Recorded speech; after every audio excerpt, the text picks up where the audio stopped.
السلام علیکم dear students of class 2، how are you? امید کرتی ہوں کہ آپ سب لوگ خیریت سے ہوں گے۔ میں ہوں آپ کی اسلامیات کی ٹیچر اور امید کرتی ہوں کہ آپ اپنا ہوم ورک اچھے طریقے سے کر رہے ہوں گے۔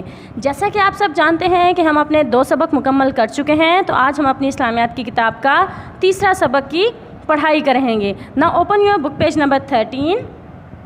ہمارے تیسرے سبق کا نام ہے قرآن مجید۔ کیا ہے ہمارے تیسرے سبق کا نام؟ قرآن مجید۔ ڈیئر اسٹوڈنٹس، آپ لوگ بھی میرے ساتھ ساتھ پڑھیے گا۔ اللہ تعالیٰ نے انسانوں کی ہدایت اور رہنمائی کے لیے اپنے آخری نبی حضرت محمد صلی اللہ علیہ وسلم پر قرآن پاک نازل فرمایا۔ قرآن پاک آخری آسمانی کتاب ہے۔ اس میں اللہ تعالیٰ نے وہ تمام باتیں بتا دی ہیں جن پر عمل کر کے ہم خود بھی نیک بن سکتے ہیں اور دوسرے انسانوں کو بھی نیک بنا کر دنیا اور آخرت میں کامیاب ہو سکتے ہیں۔ تو ڈیئر اسٹوڈنٹس، قرآن پاک اللہ تعالیٰ نے کیوں نازل کیا؟ قرآن پاک اللہ تعالیٰ نے انسانوں کی ہدایت اور رہنمائی کے لیے نازل کیا ہے۔ ہدایت اور رہنمائی کا مطلب ہے کہ ان کو اچھے برے کی پہچان کروانے کے لیے، ان کو سیدھا راستہ دکھانے کے لیے، زندگی میں کیا کام کرنے چاہیے اور کیا نہیں کرنے چاہیے، یہ سب باتیں بتانے کے لیے اللہ تعالیٰ نے آخری نبی حضرت محمد صلی اللہ علیہ وسلم پر قرآن پاک نازل کیا ہے۔ اور قرآن پاک اللہ تعالیٰ کی آخری آسمانی کتاب ہے۔ قرآن پاک کے بعد کوئی بھی آسمانی کتاب نازل نہیں کی جائے گی۔ آگے بڑھتے ہیں۔ قرآن پاک میں 30 پارے اور 114 سورتیں ہیں۔ ڈیئر اسٹوڈنٹس، یہ انفارمیشنز آپ یاد رکھیے گا اچھے سے۔ قرآن پاک میں 30 پارے ہیں، 114 سورتیں ہیں۔ جو صورتیں مکہ میں نازل ہوئیں انہیں مکی صورتیں، اور جو ہجرت مدینہ کے بعد نازل ہوئی انہیں مدنی صورتیں کہا جاتا ہے۔ ڈیئر اسٹوڈنٹس، پہلے رسول پاک صلی اللہ علیہ وسلم مکہ میں پیدا ہوئے تھے، وہیں پہ ان کی پرورش ہوئی، وہیں پہ جو ہے آپ کو نبوت کا شرف حاصل ہوا، اور وہیں پہ مکہ میں ہی آپ صلی اللہ علیہ وسلم پہ وہی نازل ہونا شروع ہوئی تھی۔ قرآن پاک کا نزول مکہ میں ہی شروع ہوا تھا۔ تو جو صورتیں آپ صلی اللہ علیہ وسلم کے مکہ میں ہوتے وقت نازل ہوئی تھیں انہیں مکی صورتیں کہا جاتا ہے، اور پھر آپ کچھ عرصے بعد ہجرت کر کے مدینہ تشریف لے گئے تھے، تو جو صورتیں مدینہ میں نازل ہوئی تھی انہیں مدنی صورتیں کہا جاتا ہے۔ اگر کوئی آپ سے پوچھے کہ مکی صورتیں اور مدنی صورتیں کیا ہوتی ہیں، تو آپ یہ جواب دیجیے گا کہ جب رسول پاک صلی اللہ علیہ وسلم مکہ میں رہتے تھے اس وقت جو صورتیں نازل ہوئی تھی انہیں مکی صورتیں کہا جاتا ہے، اور ہجرت مدینہ جب آپ ہجرت کر کے مدینہ چلے گئے تھے تو مدینہ میں جو صورتیں نازل ہوئی تھی انہیں مدنی صورتیں کہا جاتا ہے۔ قرآن پاک کی پہلی سورہ سورہ فاتحہ اور آخری سورہ سورہ ناس ہے۔ قرآن پاک کی تمام سورتیں انسانوں کی ہدایت کا ذریعہ ہیں۔ قرآن پاک سے پہلے اللہ تعالیٰ نے موسیٰ علیہ السلام پر توریت، حضرت داؤد علیہ السلام پر زبور اور حضرت عیسیٰ علیہ السلام پر انجیل نازل کی، لیکن ان پیغمبروں کے بعد لوگوں نے ان کتابوں میں تبدیلیاں کر دی، یعنی کہ ان میں جو لکھا ہوا تھا ان کتابوں میں ان میں لوگوں نے چینجنگ کر دی، ان کے ورڈز ویسے نہیں رہے، بہت سی جگہ پہ انہوں نے تبدیلیاں کر دی۔ اسی لیے اللہ تعالیٰ نے قرآن پاک کے سوا تمام آسمانی کتابوں کو منسوخ کر دیا۔ جب قرآن پاک نازل ہوا تو اللہ تعالیٰ نے فرمایا کہ پچھلی تمام کتابوں کو منسوخ کرتا ہوں کہ اب ان کو نہ پڑھا جائے، جتنی بھی ہدایت ہے وہ قرآن پاک سے لی جائے، قرآن پاک کو پڑھا جائے، یہ میری آخری آسمانی کتاب ہے۔ آگے پڑھتے ہیں۔ قرآن مجید کی حفاظت کا ذمہ خود اللہ تعالیٰ نے لیا ہے اور قیامت تک اس میں کوئی تبدیلی نہیں آئے گی۔ تو ڈیئر اسٹوڈنٹس، جس چیز کی حفاظت کا ذمہ اللہ تعالیٰ خود لے لیں تو اس میں تو کوئی کچھ بھی نہیں کر سکتا۔ اللہ تعالیٰ نے قرآن پاک کی حفاظت کا ذمہ خود کیوں لیا تھا؟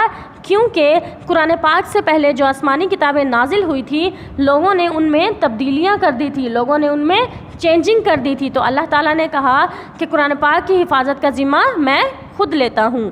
کم ٹو دا نیکسٹ پیج۔ پیارے بچوں، سب مسلمانوں کے گھروں میں قرآن پاک موجود ہے۔ اس سے رہنمائی حاصل کرنے کے لیے اسے پڑھنا بہت ضروری ہے۔ آپ کو مولوی صاحب قرآن پاک پڑھانے آتے ہیں، آپ عربی میں قرآن پاک سیکھتے ہیں۔ عربی میں قرآن پڑھنا اور سیکھنا بہت ضروری ہے، لیکن عربی چونکہ ہماری زبان نہیں ہے، اس لیے قرآن پاک کو سمجھنے اور اس پر عمل کرنے کے لیے اس کا ترجمہ پڑھنا بھی ضروری ہے۔ پیارے بچوں، قرآن پاک کو ہم کس لیے پڑھتے ہیں؟ قرآن پاک کو پڑھنا، اس کو سمجھنا اور اس پر عمل کرنا، یہ چیزیں بہت ضروری ہے۔ قرآن پاک جو ہے وہ ہماری لینگویج میں نہیں ہے، ہماری لینگویج اردو ہے، تو قرآن پاک اردو میں تو نہیں ہے، قرآن پاک عربی میں ہے، عربی لینگویج میں ہے، کیونکہ جس وقت قرآن پاک نازل ہوا اس وقت عربی لینگویج، عرب کے لوگوں کی کیا لینگویج تھی؟ عربی تھی، ان کی زبان عربی تھی، تو قرآن پاک عربی میں نازل ہوا ہے۔ تو قرآن پاک عربی میں پڑھ تو سکتے ہیں ہم، لیکن اس کو سمجھنا تھوڑا مشکل ہے، تو اس کو سمجھنے کے لیے ہم کیا کرتے ہیں کہ ہم اس کی ٹرانسلیشن پڑھتے ہیں، اس کا ترجمہ پڑھتے ہیں۔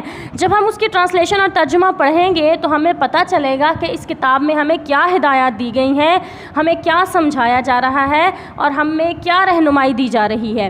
تو جب تک ہم قرآن پاک کا ترجمہ نہیں پڑھیں گے ہم اس کو نہیں سمجھ سکیں گے، یا ہمیں اپنے بڑوں سے پوچھنا چاہیے، یا مولانا صاحب جن سے ہم قرآن پاک پڑھتے ہیں ان سے پوچھنا چاہیے، اور اس کتاب کو پڑھنا، سمجھنا اور اس پر عمل کرنا یہ ہمارے لیے بہت ضروری ہے۔ آگے پڑھتے ہیں۔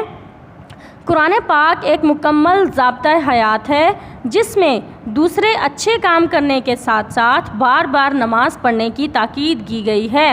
اس میں انبیاء کی تعلیمات کا ذکر بھی ہے اور گزرے ہوئے حالات و واقعات کو بیان کیا گیا ہے تاکہ لوگ ان سے سبق حاصل کریں۔ پیارے بچوں، قرآن پاک ایک مکمل ضابطۂ حیات ہے۔ مکمل ضابطۂ حیات کا مطلب ایک اچھے طریقے سے مکمل زندگی گزارنے کے طریقے تمام قرآن پاک میں موجود ہیں۔ ہمیں کوئی بھی مشکل ہو، کوئی بھی پریشانی ہو، ہر مشکل کا حل، ہر پریشانی کا حل قرآن پاک میں موجود ہے، بشرط یہ کہ ہم اس کو پڑھیں اور سمجھیں۔ ٹھیک ہے؟ قرآن پاک میں دوسرے تمام اچھے کام کرنے کے ساتھ ساتھ ہمیں سب سے زیادہ نماز پڑھنے کی تاکید کی گئی ہے، جو کہ ایک مسلمان کے لیے بے حد ضروری ہے۔ اللہ تعالیٰ نے مسلمانوں پر دن میں 5 نمازیں فرض کی ہیں، اور قرآن پاک میں اس چیز کی بار بار تاکید کی جاتی ہے کہ ایک مسلمان 5 وقت کی نماز پابندی سے پڑھے۔ قرآن پاک زندگی کے ہر شعبے میں انسانوں کی رہنمائی کرتا ہے۔ اسے پڑھنا اور اس پر عمل کرنا نیکی اور عبادت ہے جس کا بہت اجر و ثواب ہے۔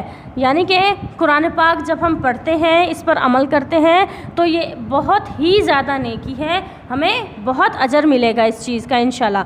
قرآن پاک کو پاک صاف ہو کر ہاتھ لگانا چاہیے اور اس کی تلاوت سکون کے ساتھ ٹھہر ٹھہر کر کرنی چاہیے، یہی حکم خداوندی بھی ہے۔